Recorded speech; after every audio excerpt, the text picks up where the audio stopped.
अच्छी तरह समझ लें कि पाकिस्तान इस्लाम के और कलमे की बुनियाद पर बनाया गया। हमारे यहाँ लोग कहते हैं जी फलाना बंदा मजहब का कार्ड इस्तेमाल कर रहा है। सुन लो, कायदे आजम मोहम्मद अली जिन्ना ने पाकिस्तान बनाने के लिए मजहब का कार्ड इस्तेमाल किया। अभी आपने नारा लगाया ना, पाकिस्तान का मतलब क्या? तो ये मजहब का कार्ड नहीं, मजहब का कार्ड इस्तेमाल किया तो पाकिस्तान बना। अब तो नहीं मुझे पता, मुझे ज्यादा मौका नहीं मिलता। जब सिर्फ हम पाकिस्तान टेलीविजन ही देखते थे ना, PTV, तो जब 14 अगस्त करीब आता था तो कायदे आजम के छोटे छोटे कॉल टीवी पे आते थे और वही किताबों में भी दर्ज हैं। बिल्कुल पाकिस्तान टेलीविजन में नशर करता था। पेशावर यूनिवर्सिटी में पाकिस्तान बनने से चंद साल पहले, 2-3 साल पहले कायदे आजम का खिताब हुआ। नौजवानों ने पूछा, पहला सवाल, बस 2 सवाल 2 जवाब सुन लें। जितने मुसन्निफीन आए कायदे आजम पे लिखने वाले, ये सब ने लिखा है। तालिब इल्मों ने पूछा मोहम्मद अली जिन्ना से कि सर आप ये बतलाइए पाकिस्तान कब बनेगा? तो कायदे आजम कहने लगे ये तो उस दिन बन गया था जिस दिन पहला हिंदू कलमा पढ़ के मुसलमान हुआ था।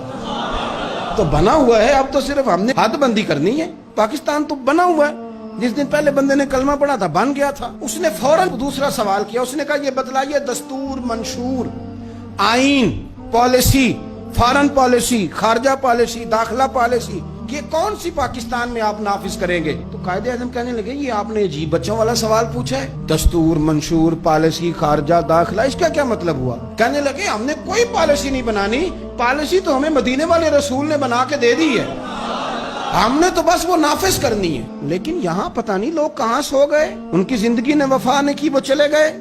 यहाँ आज ब्यूरोक्रेट को खतरा है कि दीन नाफिज ना हो जाए, ताजर को खतरा है कि दीन नाफिज ना हो जाए, इतनी दौलतों का हिसाब देना पड़ेगा।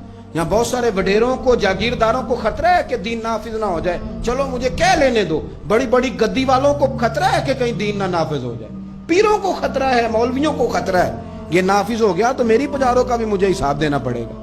इंशराह सदर ही नहीं, हम मुखलिस ही नहीं इस काज के साथ। मैं बड़ी खुले दिल के साथ बात करता हूँ कि अगर ये सारे गद्दियों वाले भी जो बहुत सारे असेंबलियों में बैठे होते हैं और अपने अपने लीडरों की तारीफें कर रहे होते हैं, तुम बुजुर्गों की औलाद हो, तुमने बुजुर्गों के नाम पर वोट लिए, इज्जतें पाई और आके सियासी लोगों की तारीफ करते हो, इससे आधी तारीफें भी तुम मदीने वाले रसूल की करते तो तुम्हारी दुनिया भी बन जाती और आखिरत भी बन जाती। तुमने पैदाइश कहाँ की, खाया किसका और तुमने निभाया किसके साथ, इस कदर देरोंगी।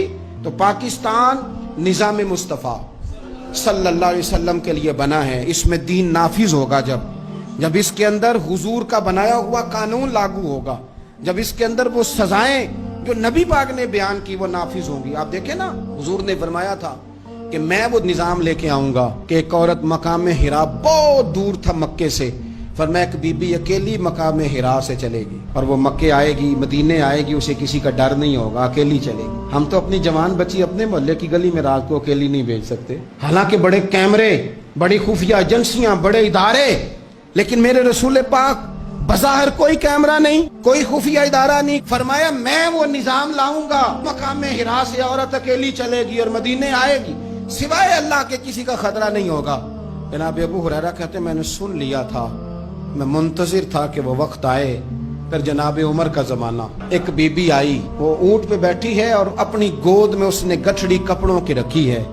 फरमाते हैं जब मस्जिद नबी के बाहर उसने ऊंट बिठाया, मैं नहीं कोई और बात कर रहा था, पूछा कहां से आई हो? कहने लगी मकाम हिरा से। अकेली आई हो कि कोई साथ था? कहने लगी अकेली थी। का किसी ने कुछ कहा तो नहीं? कहने लगी कुर्बान जाऊं मदीने वाले नबी के निजाम पर। किसी ने आंख उठा के नहीं देखा, रोटी तो पूछते रहे, पानी तो पूछते रहे, सोने को जगह तो देते रहे, पर सारे मेरे इज्जत की, नामूस के मुहाफिज रहे। हजरत अबू हुरैरा कहते हैं बीबी उस बंदे से बातें कर रही थी, मेरी आंखें छम छम आंसू बहा रही थी और मेरे जुबान से बार बार निकल रहा था अल्लाहुम्मा सल्ले अला मुहम्मदिन व अला आले मुहम्मद सल्लल्लाहु अलैहि। और साहिबो याद रखो, अभी तक बरादरी का सिस्टम है, अभी तक ऊंच नीच है, अभी तक लोग कहते हैं ये फलानी बरादरी तो ये फलानी बरादरी।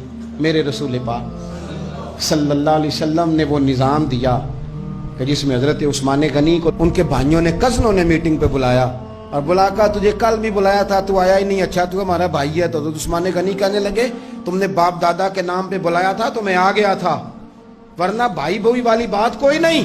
क्या मतलब? फरमाने लगे तुम नहीं मेरे भाई, तुम मेरे नबी का कलमा ही नहीं पढ़ते।